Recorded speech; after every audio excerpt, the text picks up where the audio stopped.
Il est 16h50, c'est l'heure du grand dossier. Soyez les bienvenus en direct sur LCI, Canal 15. Je n'ai plus envie de négocier. Vous allez voir ce qui va se passer. Donald Trump avertit l'Iran en pleine escalade avec Israël. Le président américain, qui a quitté en urgence hier le G7 pour revenir à Washington, déclare que les prochaines heures seront décisives, alors qu'Israël annonce déjà des opérations surprises. Les Américains vont-ils entrer en guerre contre l'Iran ? Nous sommes prêts, dit le secrétaire d'État à la Défense, Pete Hegseth. Nous sommes vigilants. Il faut dire qu'un porte-avions et des avions ravitailleurs américains sont déjà en route pour le Moyen-Orient. Regardez ce tracé rouge sur la carte où Trump positionne son navire et ses hommes. Est-ce une mobilisation avant d'éventuelles frappes ? Nous posons la question, carte à l'appui, au général Goya dans un instant. Pour empêcher Téhéran d'obtenir l'arme atomique, Donald Trump serait-il prêt à aider Israël à détruire Fordo, ce site nucléaire iranien stratégique enfoui à 800 mètres de profondeur que seules les méga-bombes américaines GBU-57 peuvent atteindre. Netanyahou met la pression ce soir. Les Iraniens bombardent Tel Aviv. Demain, ce sera New York, dit-il. Israël, Iran, Trump prêt à entrer en guerre. C'est la question du grand dossier ce soir. Nos équipes sont partout où le conflit se joue et on va partir retrouver l'une d'entre elles, Hélène Bonnet et Éric Josset, en direct de Washington. Bonsoir Hélène. Trump perd patience face à l'Iran. Oui, on sent l'agacement de Donald Trump, qui espérait une réunion entre ses émissaires américains, son secrétaire d'État Marco Rubio, son envoyé spécial Steve Witkoff et les Iraniens dans le courant de la semaine. C'est en tout cas ce que laissait entendre la presse américaine. Et on voit à travers sa déclaration ce matin quand il est rentré aux États-Unis qu'il n'est plus d'humeur à négocier, ce qui montre bien que pour l'instant les Iraniens n'ont pas saisi sa main tendue. Et parallèlement, il y a cette petite musique qui monte, qui laisse entendre que Donald Trump pourrait considérer l'option militaire. Il y a bien sûr toutes les déclarations, la pression qu'il a mise hier sur les Iraniens, son départ précipité du G7, le déploiement de ces moyens militaires supplémentaires au Moyen-Orient. Ce qui est intéressant aussi, c'est de voir à quel point la chaîne Fox News, qui est proche des Républicains, fait campagne ces dernières heures sur cette idée d'une intervention, en expliquant que seules les bombes américaines pourraient se débarrasser de l'armement nucléaire. Et puis dernier point, ce qui est intéressant aussi, c'est que ce matin, la Maison-Blanche a fait parvenir aux journalistes une liste de toutes les déclarations de Donald Trump à chaque fois qu'il a évoqué cette idée que le problème c'était l'armement nucléaire et que c'était l'objectif. Donc on voit bien que cette idée elle monte. Ça ne veut pas dire que Donald Trump va forcément privilégier cette voie. Il a une réunion de son Conseil de sécurité aujourd'hui. On verra ce qu'il en ressort. Il peut aussi décider de gagner encore du temps et de laisser les Israéliens continuer leurs opérations militaires. Merci beaucoup Hélène Bonnet avec Éric Josset, nos envoyés spéciaux en direct de Washington. Allons plus loin dans le grand dossier. J'ai le plaisir d'accueillir ce soir un très grand spécialiste qui fait ses débuts en télévision, le colonel Michel Cokia, consultant militaire pour LCI. Bonsoir, merci d'être là.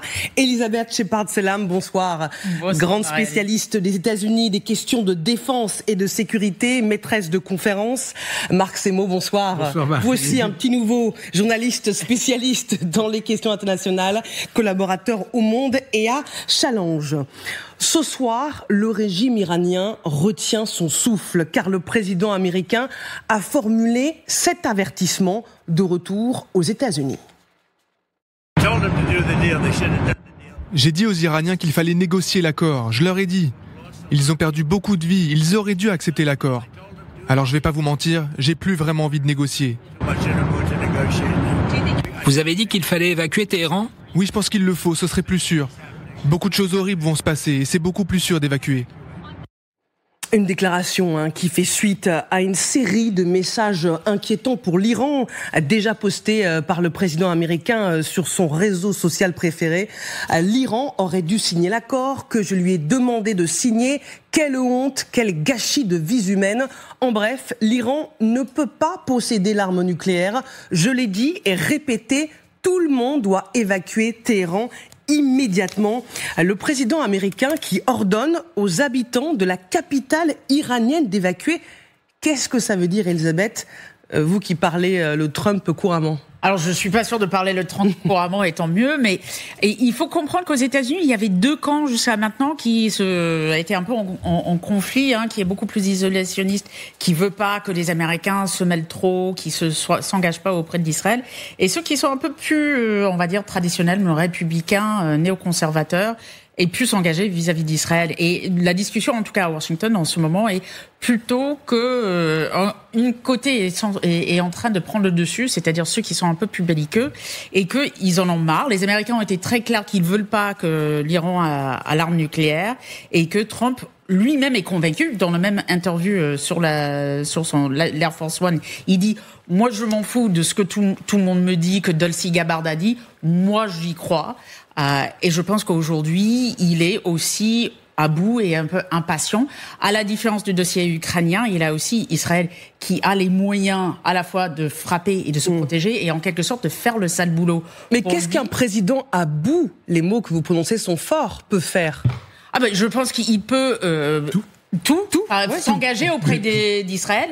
À la fois, vous parlez de ce grand mère de toutes les bombes que Michel pourrait décrire mieux que moi, avec le bombardier qui va avec, parce que c'est aussi ça la question, pour notamment frapper sur Fordo. Mais on peut envisager d'autres, j'imagine, implications américaines au-delà, par exemple, de l'implication actuelle qui est défensive. Il faut dire que Donald Trump a également fait cette déclaration énigmatique. Écoutons-la. Moi, ce que je veux, ce n'est pas un cessez-le-feu, c'est vraiment une fin à ce problème. Il ne faut pas qu'on abandonne complètement. On verra ce qui se passera dans les prochains jours. Personne n'a ralenti jusqu'à présent. Est-ce qu'il peut frapper un grand coup pour mettre fin au conflit ? Oui, alors pour l'instant, il n'a pas forcément besoin. Il a au moins besoin de faire pression. Donc il en profite, il se met dans le mouvement et puis il utilise finalement cette campagne aérienne israélienne pour lui-même essayer de peser un peu plus. Voilà, donc dans ce cas-là, effectivement, Israël a été un peu le bad cop de l'affaire, et lui se présentant comme, au bout du compte, comme celui avec qui il faut parler. Bon, d'accord, il y a ça, c'est la première posture. Maintenant, si effectivement ça donne rien de particulier, si dans quelques semaines, le programme nucléaire, au moins ça, n'est pas complètement détruit, il peut-être qu'effectivement, à ce moment-là, il peut s'engager. Alors, pas besoin d'en faire des tonnes, sinon des tonnes d'explosifs, mais on dit que Trump n'est pas belliciste, qu'il ne veut pas engager les opérations, mais il ne faut quand même pas oublier qu'il a lancé une campagne des frappes contre Assad, il a frappé contre les Iraniens déjà, et donc il peut aussi faire des frappes, dire nous on va faire des frappes très limitées avec nos B2, nos super bombes, et on va taper très précisément les centrales nucléaires, comme ça on va mettre fin une fois pour toutes à cette question. C'est possible, mais je pense que c'est pas demain, quoi. Marc Semo. Le mot fin lui appartient, parce qu'effectivement, pour la destruction de Fordo, qui est le principal site le plus enterré, même si on a d'autres nouveaux apparemment clandestins, il faut cette bombe GBU-57 que seuls peuvent lancer les avions B2 américains. Mais je pense qu'il faut voir, et ce qui explique d'ailleurs ces espèces de contradictions dans le verbe trumpien, c'est que cette guerre, il ne l'a pas voulu. Il demandait à Benjamin Netanyahou de ne pas faire les frappes. Il n'a pas pu l'empêcher, il a été mis devant le fait accompli. Depuis, il essaye de feindre au moins, d'en être un des acteurs. Mais en même temps, c'est un pragmatique, c'est-à-dire il voit qu'au moins cette première phase de l'offensive israélienne a donné des résultats au-delà même de ce qu'espéraient les Israéliens. Il a salué la réussite. Et d'une certaine façon, comme le disait très bien le colonel, à la fois, ça permet de mettre une pression maximum sur les Iraniens pour les obliger à accepter un accord. Et la question centrale de l'accord, c'est qu'il n'y ait plus du tout d'enrichissement. Parce que ça a été ça, le blocage final. Parce qu'ils n'ont le choix aujourd'hui, pour parler crûment, qu'entre la reddition et le suicide. Et là-dessus, il va donc continuer à mettre la pression maximum.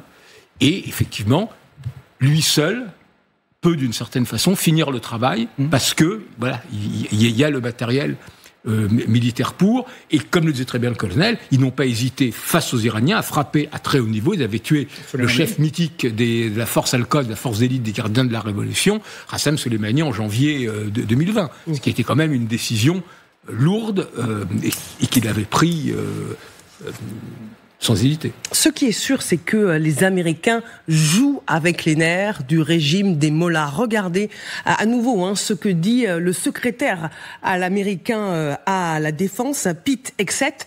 Écoutons-le. Nous avons réussi un certain nombre de surprises. Lorsque la poussière retombera, vous verrez des surprises jeudi soir et vendredi qui feront que l'opération dite des beepers semblera presque simple. Alors là, c'est l'ambassadeur d'Israël aux États-Unis qui promet des surprises. On ne sait pas ce que ça veut dire. Et dans ce contexte, regardez justement ce que dit Pete Hegseth, le secrétaire américain à la Défense. Nous sommes vigilants, nous sommes préparés et nous sommes dans la région pour défendre notre population et nos biens. Qu'est-ce que ça veut dire ? Eh bien justement, allons plus loin avec vous, colonel Goya. Carte à l'appui. Le président américain, il est déjà en train de positionner ses troupes. Un porte-avions et une vingtaine d'avions ravitailleurs américains sont déjà en route pour le Moyen-Orient. Alors hier, ce porte-avions, l'US Nimitz, il a quitté la mer de Chine méridionale en direction de l'ouest. Il était censé arrimer dans cette zone, donc au large de la Malaisie. Et puis, finalement, il a été décidé de le redéployer en urgence vers, on va le voir sur la carte suivante, ces porte-avions USS Carl Vinson et le destroyer US Thomas Hüttner.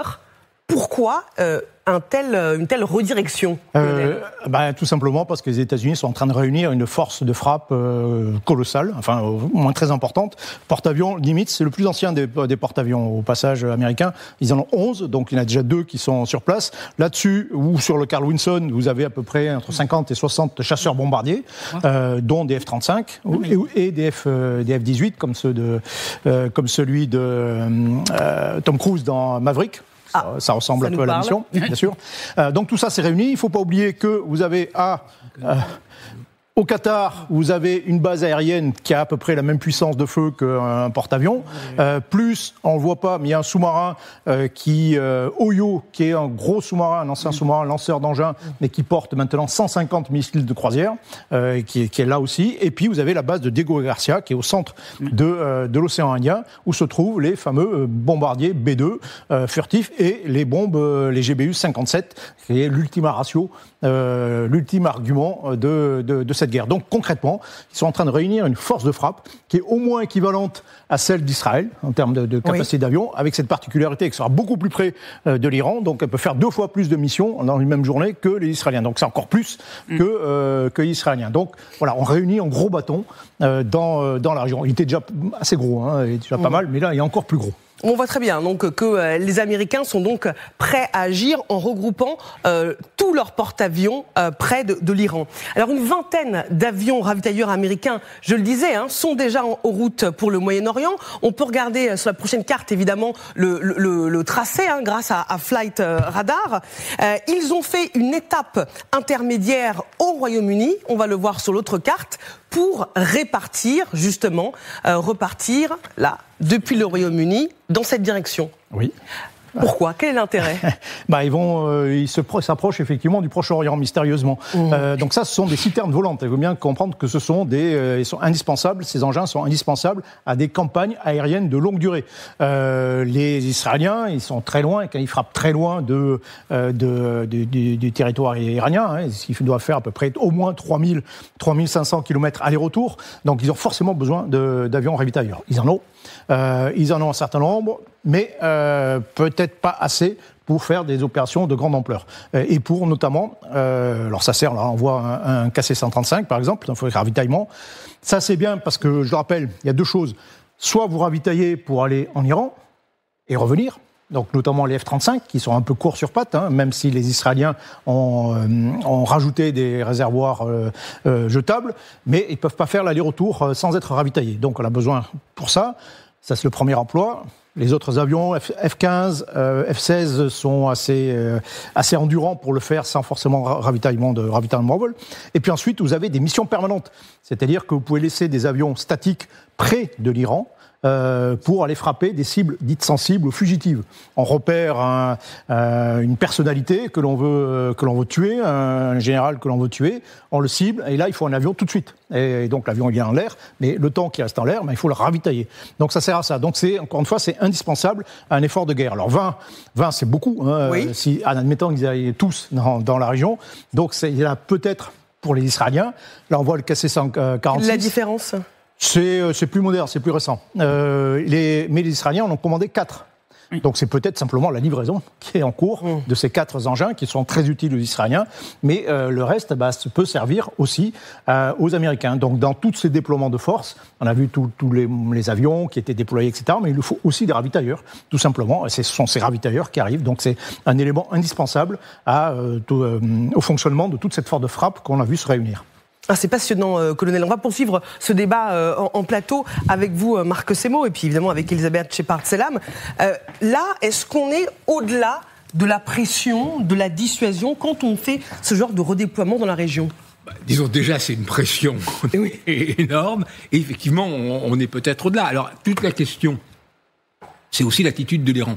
Bon, si l'Iran décide, comme à un moment ils l'avaient menacé, puisque dans leur rhétorique, les Américains aident activement Israël dans l'offensive, de frapper des bases. Les Américains ont quand même déjà 40 000 hommes plus ou moins disséminés dans la région, de frapper des bases américaines. Ça énervera, surtout s'il y a des victimes, beaucoup les États-Unis, pourraient donner le prétexte à passer à l'acte. Autrement, voilà, est-ce que les Américains vont attendre un prétexte, une occasion, ne sais pas encore. Faut en tout cas que le Nimitz arrive, mais quand même, je sais pas, 2-3 jours, non ?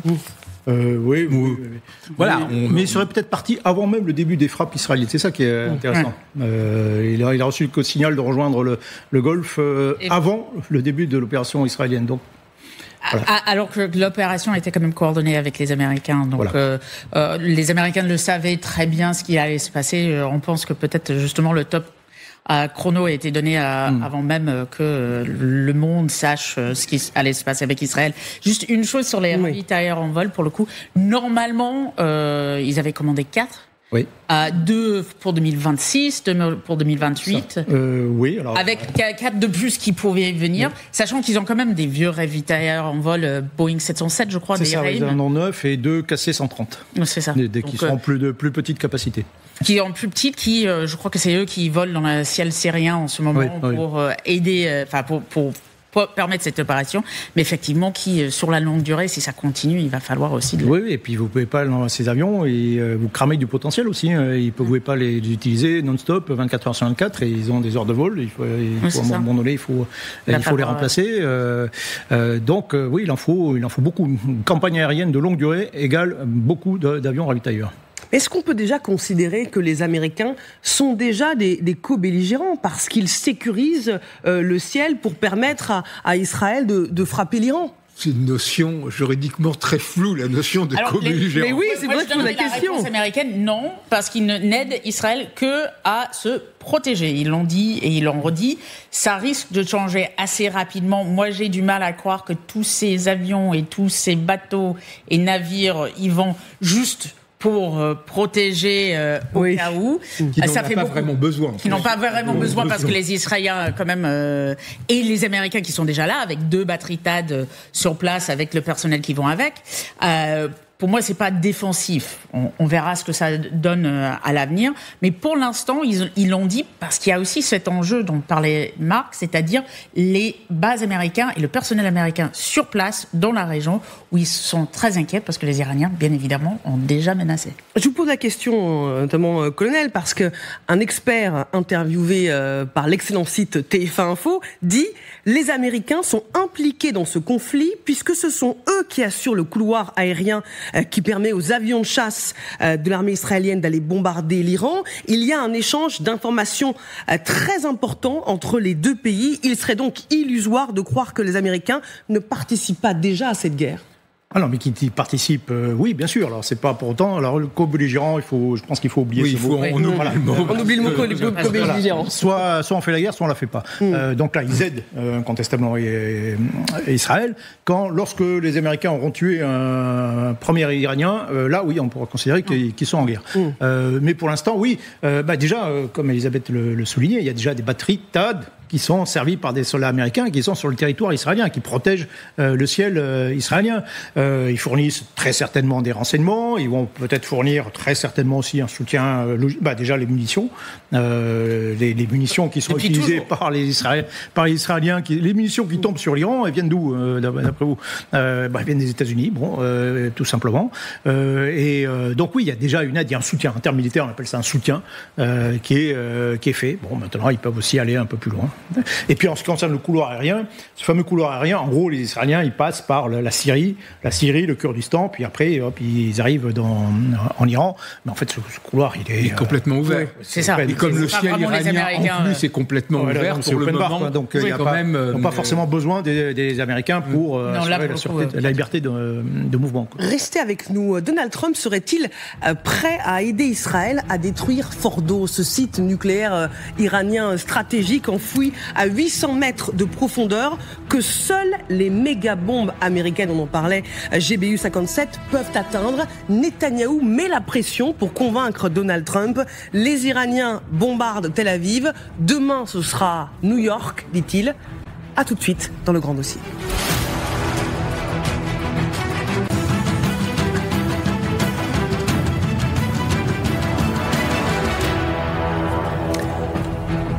Vous êtes bien devant le grand dossier intitulé ce soir « Israël, Iran, Trump est-il prêt à entrer en guerre ?» Donald Trump est-il prêt à aider Israël à détruire Fordo, ce site nucléaire iranien stratégique enfoui à 80 mètres de profondeur dans les montagnes de l'Iran que seules les méga-bombes américaines GBU 57 peuvent atteindre? Netanyahou met la pression, les Iraniens bombardent Tel Aviv. Demain, ce sera New York, dit-il. Nous vous révélerons les secrets de cette forteresse, images à l'appui, avec le colonel Goya dans un instant. Mais d'abord, les principaux titres de l'actualité. À la une, cette violente attaque russe sur Kiev. Plus de 400 drones et une trentaine de missiles ont visé la capitale ukrainienne la nuit dernière. Il y a au moins 10 morts à l'heure où nous parlons. Sur le front des retraites, le conclave engagé par François Bayrou s'achève aujourd'hui alors que des points de blocage demeurent entre les partenaires sociaux, notamment sur la pénibilité et la question du fameux âge pivot. En justice, plus de 8 ans après les révélations sur les emplois fictifs de son épouse Pénélope, François Fillon a été condamné à 4 ans de prison avec sursis, 375 000 € d'amende et 5 ans d'inéligibilité par la Cour d'appel de Paris. Une semaine après le drame de Nogent qui a coûté la vie à une surveillante tuée devant son collège, on apprend aujourd'hui qu'un enfant de 7 ans seulement, est allé à l'école avec un couteau caché sous ses vêtements. Il voulait, semble-t-il, se venger d'un camarade. Il n'est pas passé à l'acte. Il a été conduit au commissariat avant d'être remis à ses parents. Voilà pour l'essentiel de l'actualité à 17h20. Vous êtes bien devant le grand dossier ce soir consacré à cette question. Israël, Iran, Trump est-il prêt à entrer en guerre? Avec le colonel Michel Goya, consultant militaire pour LCI, Marc Semo, collaborateur au Monde et à Challenge, Elisabeth Shepard-Selam, grande spécialiste des États-Unis, des questions de défense et de sécurité, et Ofer Bronstein nous a rejoint. Bonsoir. Bonsoir. Vous êtes président et cofondateur du Forum international pour la paix. Merci beaucoup d'être avec nous dans le grand dossier en direct sur LCI. Je vous le disais, Donald Trump serait-il prêt à aider Israël à détruire Fordo, ce site nucléaire ultra secret en Iran, enfoui bien en profondeur dans les montagnes iraniennes que seules les méga-bombes américaines GBU 57 peuvent anéantir? Le président américain est-il prêt à tout pour empêcher Téhéran d'obtenir l'arme atomique? C'est ce que nous allons voir, mais on va d'abord partir sur le terrain du conflit. Vous le savez, nos équipes sont partout où le conflit se joue dans la région, et on va retrouver tout de suite Claire Cambier avec Vincent Wartner. Bonsoir Claire. Israël et Iran se rendent frappe pour frappe, quoi qu'il en coûte pour les civils. Oui, exactement. Il y a un peu moins d'une heure, il y a eu une nouvelle salve de roquettes ici en Israël et notamment à Tel Aviv, la 4e depuis minuit. On a vu tous les habitants courir aux abris, nous y compris. Alors cette fois, les missiles ont été interceptés ou sont tombés dans des zones non habitées. Mais regardez autour de nous, ici, c'est une frappe iranienne qui est survenue hier à 3h du matin. Les habitants avec qui on a pu discuter, évidemment, nous ont dit avoir eu très peur. Le souffle de la frappe a vraiment détruit les bâtiments alentours. On a discuté avec un homme âgé qui a vécu ici toute sa vie et il nous disait je n'ai jamais vu ça. Les roquettes, on connaît, on est habitué, mais on n'avait jamais subi de missiles balistiques et des frappes de cette ampleur. On compte actuellement 24 morts, plus de 600 blessés. Il y a 2000 personnes qui ont dû être relogées. Bilan qui est catastrophique aussi, côté iranien, avec plus de 240 morts selon les autorités. Merci beaucoup Claire Cambier pour ces remontées de terrain avec Vincent Wartner en direct de Tel Aviv ce soir. C'est un objectif que Trump et Netanyahou partagent, empêcher à tout prix Téhéran d'obtenir l'arme atomique. Donald Trump l'a encore répété aujourd'hui. N'oubliez pas, l'Iran ne doit pas avoir d'armes nucléaires. C'est très simple, pas besoin de réfléchir, ils ne doivent pas avoir d'armes nucléaires. Et dans ce débat, permettez-moi d'accueillir également Sophia Amara. Bonsoir, vous êtes journaliste et grand reporter, spécialiste du Moyen-Orient. Merci d'être avec nous dans le grand dossier. Avant de vous entendre, Donald Trump affirme que l'Iran est à 2 doigts d'obtenir l'arme nucléaire. Est-ce que c'est vrai? Est-ce que c'est faux? Jacques Partouche, bonsoir, vous nous avez rejoint. Alors, où en est le programme nucléaire iranien? Alors regardez cette jauge, en fait, c'est cette jauge qui est scrutée de très près par les Israéliens. C'est le niveau d'uranium enrichi. Un uranium enrichi à 3% sert pour le nucléaire civil, donc pour l'électricité. À 20%, ça peut servir par exemple pour la propulsion de certains sous-marins. À 90%, c'est la bombe atomique. La veille de l'attaque, donc le jeudi 12 juin, l'AIEA, l'agence qui contrôle le nucléaire mondial, a adopté cette résolution, vous l'avez sous les yeux, qui condamne l'Iran pour non-respect de ses obligations nucléaires. La raison est très simple. L'Iran dispose aujourd'hui de façon totalement certaine de l'uranium enrichi à 60% jauge en rouge. Donc on est à 30% du seuil fatidique. Pourquoi agir maintenant, me direz-vous? Tout simplement parce que il est beaucoup plus difficile d'enrichir de l'uranium de 0 à 60% que sur ce dernier palier de 60 à 90%. Si les capacités techniques sont réunies, atteindre les 90% ne demande pas beaucoup d'efforts avec les centrifugeuses comme celles dont dispose l'Iran. L'AIEA considère qu'une fois le seuil des 60% atteint, les 90% peuvent être atteints en quelques semaines seulement, moins de 2 semaines même si l'Iran le décidait. Certains experts parlent précisément de 3 à 10 jours pour faire passer le niveau d'enrichissement d'1 kilo d'uranium de 60 à 90%. Raison pour laquelle Benyamin Netanyahou déclarait ceci quelques minutes après l'attaque. Ces dernières années, l'Iran a produit suffisamment d'uranium enrichi pour fabriquer 9 bombes atomiques. 9. Ces derniers mois, l'Iran a pris des mesures qu'il n'avait jamais prises auparavant. Des mesures visant à utiliser cet uranium enrichi à des fins militaires. Si on ne les avait pas stoppées, l'Iran aurait été en mesure de produire une arme nucléaire en très peu de temps. Alors selon l'AIEA, l'Iran dispose aujourd'hui de plus de 7000 kilos d'uranium enrichi, 400 enrichi à 60%. Ce rapport date de mars, donc c'était déjà il y a quelques mois, sachant qu'il faut quand même avoir ce chiffre en tête. Pour faire une bombe atomique, il faut entre 50 et 60 kilos d'uranium enrichi. Ça, ils l'ont. À 90%, ils y sont presque. Donc l'Iran serait plus que jamais sur le point de fabriquer son arme nucléaire et elle y travaille depuis plus de 60 ans. Ce malgré l'accord, je vous le rappelle, qui a été signé en 68 sur le traité de non-prolifération de l'arme nucléaire et celui de 2015 dans lequel l'Iran s'était engagé justement à ne pas dépasser ce seuil de nucléaire civil à 3,6. Vous voyez qu'aujourd'hui, on en est extrêmement loin. Même Jean-Noël Barrot, le ministre des Affaires étrangères, s'en inquiétait pas plus tard qu'il y a quelques semaines. La situation est grave, dit-il, car le risque de prolifération nucléaire n'a jamais été aussi élevé. L'Iran a franchi tous les seuils. Merci beaucoup, Jade Partouche, pour ces informations très précieuses. Colonel Goya, on ne sait pas si l'Iran est à 2 doigts d'avoir la bombe, mais quand on voit les explications de Jade, elle en est très proche. Oui et non. Oui et non. Pourquoi ? D'abord, parce que c'est pas tout d'avoir de la matière enrichie. Alors je rappelle que quand on parle d'enrichissement, c'est le pourcentage d'uranium 235 dans le kilo d'uranium. Dans le kilo d'uranium naturel, vous avez moins d'1% d'uranium 235. Et après, on utilise des centrifugeuses pour justement séparer l'uranium 238 qui compose 99% du 235, parce que le 238 est plus lourd dans la centrifugeuse, on fait tourner, et puis là on collecte petit à petit les atomes d'uranium 235, et puis voilà, on fabrique, on enrichit petit à petit, on densifie d'une certaine façon l'uranium. Mais si je vous donne 10 kilos d'uranium enrichi à 90%, Marie-Hélène, ça fait pas de vous une puissance nucléaire. Qu'est-ce que vous allez en faire ? Il faut d'abord... le revendre, comme dans Mission Impossible l'avant-dernier. C'est un autre. C'est possible, c'est vrai. Non, mais il faut d'abord le transformer en arme. Donc, il faut le mettre dans une ogive nucléaire avec un dispositif de détonation, de compression des détonations qui va le faire exploser. Et ça, c'est pas donné.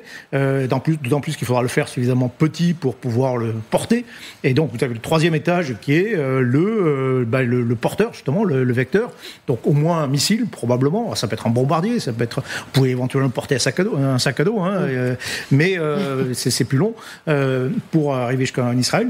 Mais au moins un missile, quoi. Mais c'est pas tout. Ces missiles, il faut aussi qu'ils soient fiables. C'est-à-dire que quand vous en avez 99% qui sont interceptés, est-ce que vraiment vous êtes dangereux avec votre missile nucléaire ? Pas forcément. Sachant qu'il ne faut quand même pas oublier le quatrième étage de la fusée, si j'ose dire, c'est que Israël dispose d'un arsenal nucléaire, donc d'une capacité de dissuasion. Donc, à la limite, même si l'Iran disposait d'armes, d'un arsenal nucléaire, dans l'absolu, c'est notre position à nous aussi, dire, si la dissuasion joue, c'est-à-dire que si vous osez nous attaquer, vous êtes vitrifiés. Voilà, avec cet argument israélien qu'on est face à un régime particulier, un peu fou, et qui a juré la mort d'Israël. Et un pays très grand. Bon, voilà. Donc, ce que je veux dire, c'est que, oui, bien sûr, qu'on s'approche très près d'un arsenal nucléaire iranien, mais on n'est pas non plus au jour près. Ça pouvait attendre, par exemple, la fin des négociations, parce que en cours entre les Iraniens et les Américains, par exemple. Voilà, c'est pas mardi prochain que les Iraniens allaient disposer d'une arme nucléaire. Opérationnel, bien sûr. Voilà. Donc on est plutôt sur c'est très difficile à dire, mais on est plutôt sur 1 an, 2 ans d'arsenalisation. C'est beaucoup 1 an ou 2 ans. Aucun expert va dans ce sens-là. On parle plutôt de 6 mois. Ça dépend des experts. Ça dépend des experts. Ça dépend du pays aussi. Et du pays d'où viennent les experts. Et de pays d'où viennent les experts. Je rappelle quand même que depuis 20 ans, on est à 2 doigts de l'avoir. Moi, en Israël, je suis allé en octobre 2004, discuter avec les généraux israéliens. Et la première chose qu'ils nous ont dit, voilà, l'Iran est à 2 doigts de fabriquer l'arme nucléaire et on envisage de les taper. Mais il reste une réalité. L'Iran est un pays du seuil. Il a dans les têtes le savoir-faire. Et c'est ça qui sera quasiment impossible à détruire. Parce que, voilà, c'est dans les têtes, c'est dans les mémoires des ordinateurs. Ensuite, vous pouvez détruire beaucoup de matériel. Si vous cassez l'infrastructure... Vous pouvez le reconstituer. Donc, l'Iran est un pays du seuil. Alors, c'est ça qui change. Ça, c'est sûr. Si je peux me permettre, avec vous, Elisabeth, parce que ça vient de tomber, J.D. Vance annonce que Donald Trump serait prêt à prendre des mesures supplémentaires pour mettre fin à l'enrichissement iranien. Qu'est-ce que ça veut dire ? Quelles mesures Moi, je dois avouer, on a dépassé le stade. On parlait des négociations. Il faut savoir que la date limite a été jeudi, les 60 jours qu'avait donné Trump. Qu'aux États-Unis, on avait parlé beaucoup à Washington du fait que c'était pas... on va dire, c'était pas en bon chemin. Donc, quand on dit prête à des mesures supplémentaires, je pense que ça va être plutôt des mesures militaires. Alors, ça veut pas forcément dire frapper tout de suite. Comme me disait le colonel Goya, il y a d'autres choses qu'on peut faire avant engager des troupes américaines. Mais encore une fois, il y a quand même un certain nombre de troupes qui sont en route pour le Moyen-Orient. Ofer Bronstein, vous qui êtes président et cofondateur du Forum international pour la paix, je voulais réagir à la chronique de Jade sur le nucléaire iranien. Vous savez, moi je pense que, et je suis encore quelqu'un qui milite pour la paix, et moi je pense que c'est pas seulement parce que l'Iran est au bord du nucléaire qu'il fallait à un moment donné arrêter le régime des mollahs. Regardez ce qui se passe chez les femmes, regardez ce qui se passe chez les opposants. Regardez combien de personnes ont été tuées ces dernières années, pondues. les femmes sont des citoyennes de deuxième ordre. Moi, ce qui m'interpelle dans ces guerres, c'est que c'est toujours des guerres d'hommes. Je ne vois pas des femmes aussi belliqueuses que les hommes. Et je pense qu'on ne laisse pas les femmes dire leur voix. Moi, ce qui est arrivé en Margaret Thatcher par le passé, la guerre des Malouines, Golda Meir. Voilà, on va faire une petite liste si vous souhaitez. Franchement, excusez-moi, non. Vous allez me donner 4 noms et moi je vais vous donner 400. Entre 4 femmes. Parce qu'il y a plus d'hommes au pouvoir, tout simplement. Voilà. Ça, c'est autre chose. Mais c'est autre chose. Mais permettez-moi de dire, par nature, les femmes moi je m'en veux encore, en tant qu'occidental, de ce qu'on a fait en Afghanistan. On a abandonné les femmes à leur sort. Maintenant, contre à l'enrichissement, oui, il faut arrêter l'Iran. Et quand on dit qu'Israël, vous savez que je dirais un mot, il ne faut pas oublier ce qui se passe à Gaza. On continue à massacrer à Gaza. Il y a des otages à Gaza qu'il faut libérer. Il y a une organisation qui s'appelle Hamas, bien que très très très faible et affaiblie, mais qui continue à faire des dégâts. Donc il ne faut pas oublier que on doit aussi s'occuper de l'arrêt de la guerre à Gaza. Juste pour rajouter, quand on parle de fait qu'Iran, et M. Brandstein a raison, a fait du mal à son propre pays, quand on parle du Hamas, quand on parle du Hezbollah, il ne faut pas oublier aussi que l'Iran est aussi la tête du serpent derrière ces organisations. C'est exactement ce que je voulais dire. Quand on dit qu'Israël n'a pas le droit parce que c'est un pays, etc. Non, le 7 octobre, c'est aussi les Iraniens. Le Hamas a été toujours entretenu, soutenu, armé par les Iraniens. Le Hezbollah au Liban, c'est 2 organisations qui sont considérées comme terroristes. Le Hezbollah a tué plus que 250 soldats français il y a plusieurs années. Donc l'Iran a bombardé le centre culturel juif en Argentine il y a quelques années. Donc l'Iran n'est pas un pays de peace and love. Ce régime est un régime dangereux pour sa population, dangereux pour le monde, et certainement dangereux pour la région. Mais moi, par contre, je ne veux pas voir un Donald Trump rentrer en guerre. Moi, je veux voir un Donald Trump rentrer en paix. Je pense qu'à un moment donné, les Iraniens, qui sont pas bêtes, il ne faut pas les négliger, la civilisation iranienne est merveilleuse, ils vont comprendre qu'à un moment donné, ils vont trop loin.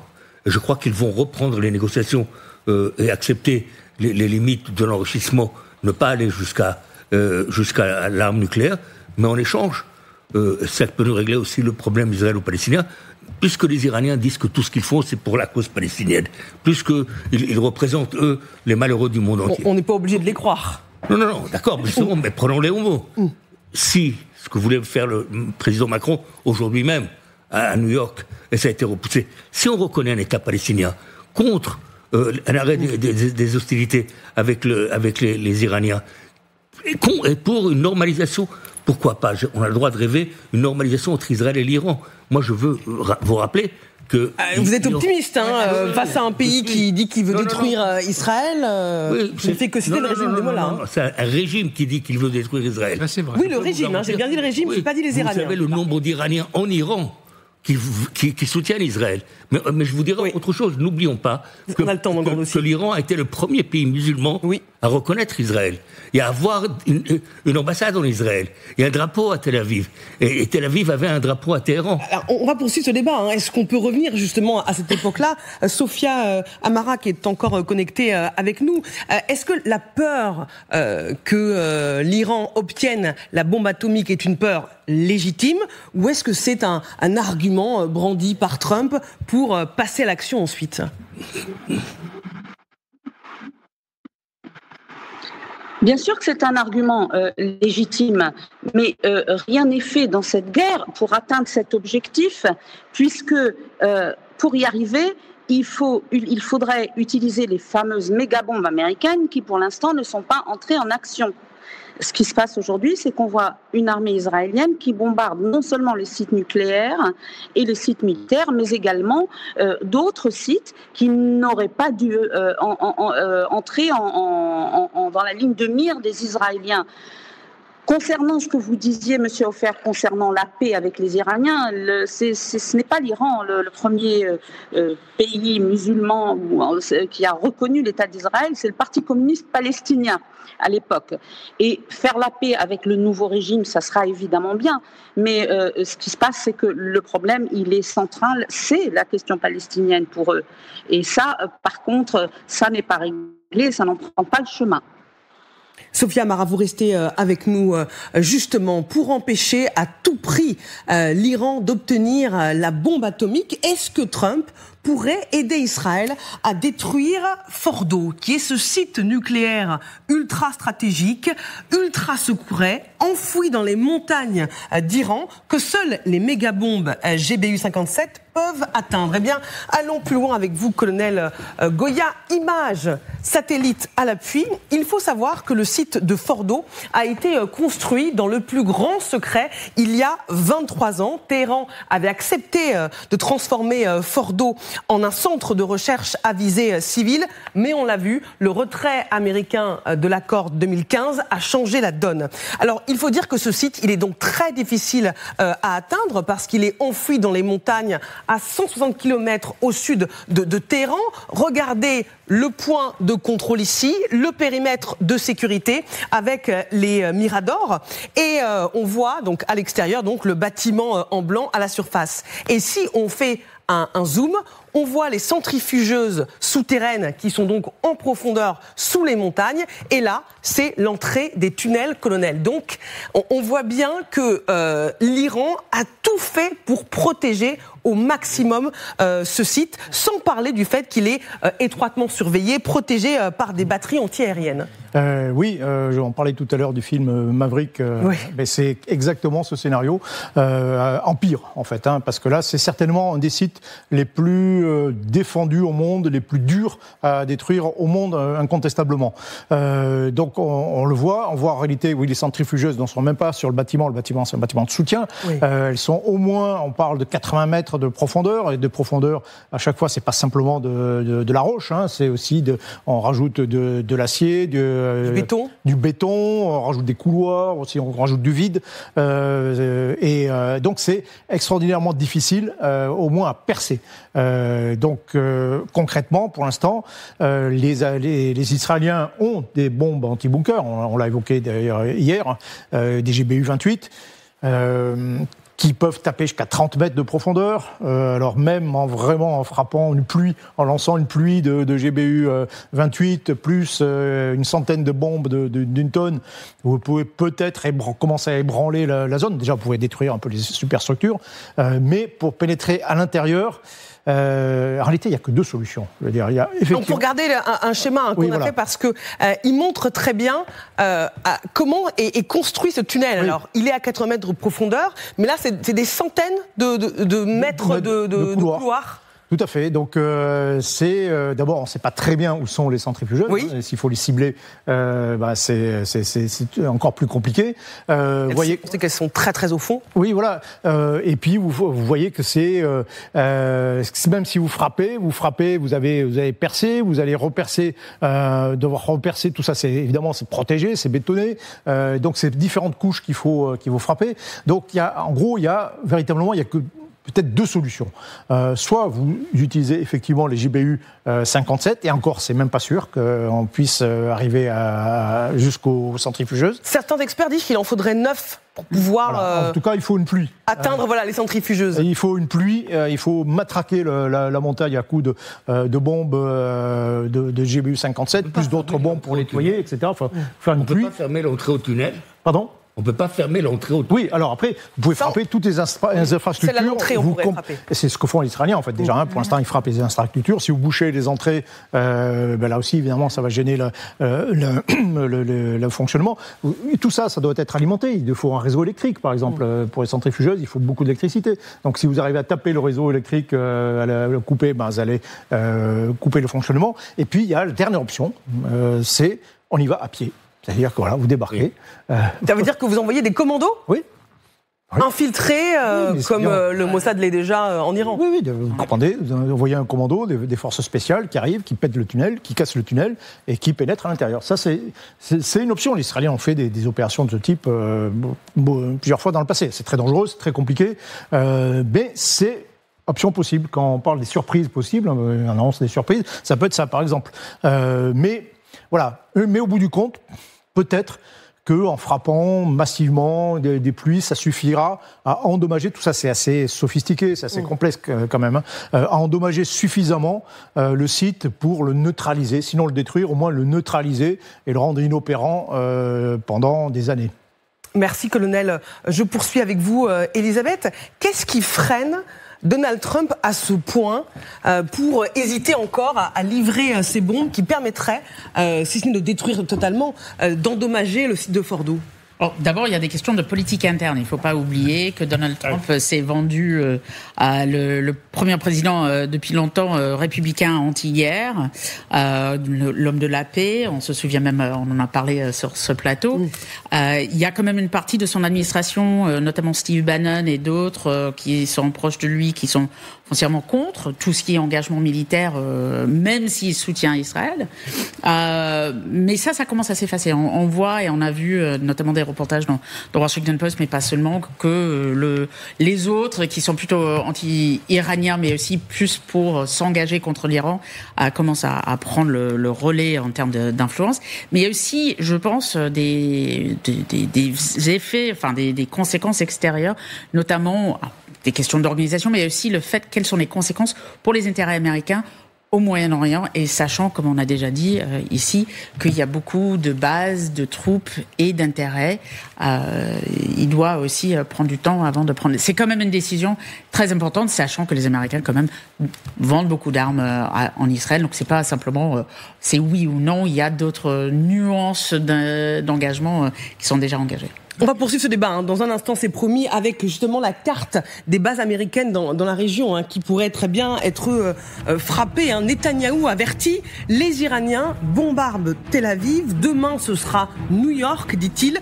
Coup de pression ou lucidité, l'Iran serait-il prêt à frapper les intérêts américains? C'est ce que nous verrons dans un instant. À tout de suite dans le grand dossier.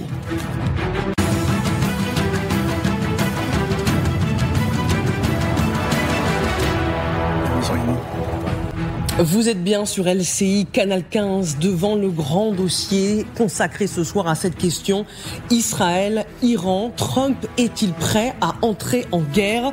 L'entrée en guerre des Américains contre l'Iran, c'est ce que cherche à obtenir à tout prix Netanyahou. Écoutez ses arguments pour convaincre le président américain. Tel Aviv, tomorrow it's New York. Aujourd'hui, c'est Tel Aviv, demain, ce sera New York. Je comprends l'idée de l'Amérique d'abord, mais pas l'idée de l'Amérique morte.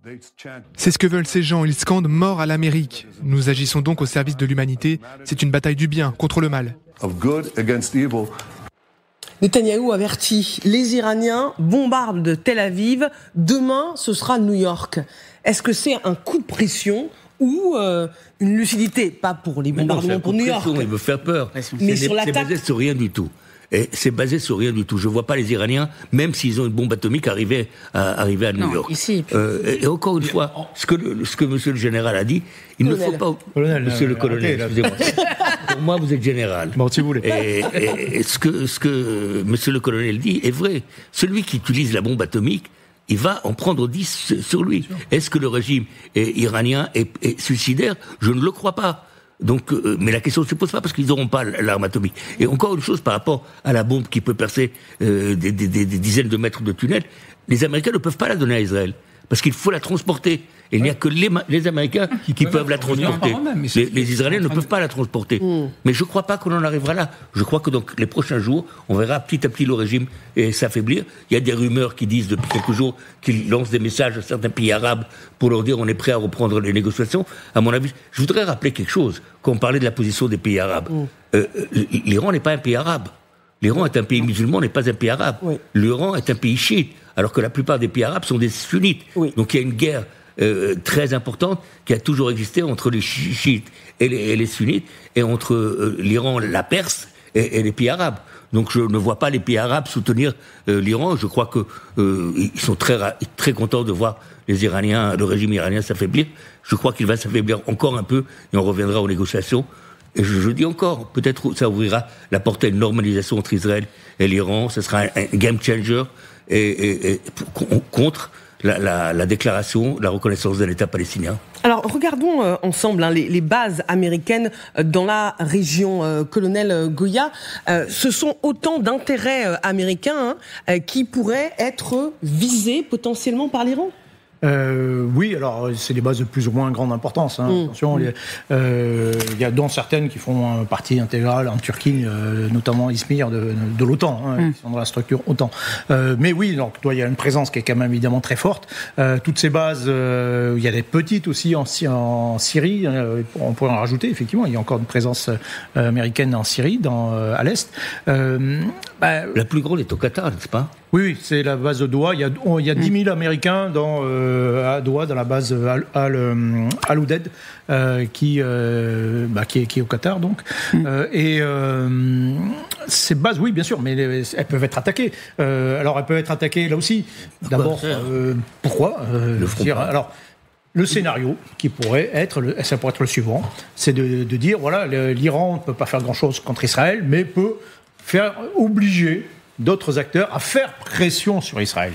Et donc, alors, soit par la menace d'attaque directe, soit par la menace sur le blocage du détroit d'Ormuz, etc. En disant, voilà, on brandit la menace et dire, attention, dites aux Israéliens d'arrêter, sinon on casse tout, quoi. Refaire des tirs sur, par exemple, l'Aramco en Arabie Saoudite, oui, bien sûr, ça avait été fait maintenant, ils le feront pas. Maintenant, c'est quand même assez audacieux. C'est-à-dire qu'ils ont déjà du mal avec Israël. Donc, s'il faut en plus se rajouter les Américains en faire entrer, parce que là, pour le coup, si une base américaine est attaquée par l'Iran, alors là, c'est terminé. Je veux dire, c'est l'autoroute des Américains. Et ils l'ont dit. Mais il y a quand même chose, il faut pas oublier, et je le dis parce que notre président a un peu insinué, mais Monsieur Ofer parlait de l'AMIA à Buenos Aires à l'époque, qui a été détruit par des terroristes soutenus par l'Iran. Ils ont aussi une capacité éventuelle de tuer des Israéliens ou en tout cas d'attaquer des intérêts israéliens et juifs dans le monde entier. On le sait, c'est aussi pour ça que notre propre président a dit il faut faire attention dans ce contexte des institutions en France. Et là-dessus, ils l'ont quand même beaucoup moins qu'avant. Oui. Ils l'ont moins qu'avant, mais on ne sait jamais. C'est ça le problème aussi. Mais la vraie question, à propos du bombardement de New York, c'est évident que c'est pas du tout à l'ordre du jour, etc. Mais reste que cette question de l'Iran qui aurait l'arme nucléaire plus des missiles qui, à défaut d'atteindre les États-Unis, peuvent atteindre l'Europe, c'est-à-dire dans la dissuasion nucléaire iranienne, la cible, ça serait l'Europe. Et c'est aussi une des raisons pour lesquelles... Donc nous. Emmanuel Macron a raison, a dit nous ne pouvons pas vivre dans un monde avec un Iran qui aurait la bombe atomique, et ça explique aussi pourquoi les Européens, qui étaient quand même très critiques vis-à-vis des Israéliens par rapport à ce qui se passe à Gaza, cette guerre sans fin, la tragédie humanitaire, etc., ont finalement, très vite, on dit appel à la désescalade, retenu, mais droit d'Israël à se défendre, et la plupart des grands pays européens, commencé par la France, disent qu'en cas de besoin, ils participeront à la défense d'Israël. Et les ressortissants sont touchés.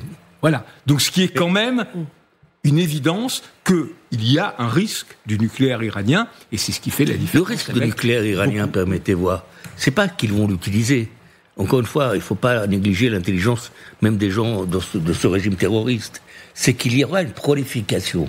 C'est que les Saoudiens vont dire, si eux l'ont, nous on le veut aussi.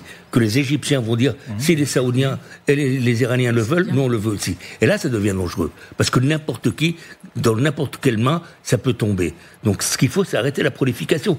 On l'a vu entre l'Inde et le Pakistan. Les Pakistanais ont dit, si les Indiens l'ont, nous on va l'avoir aussi.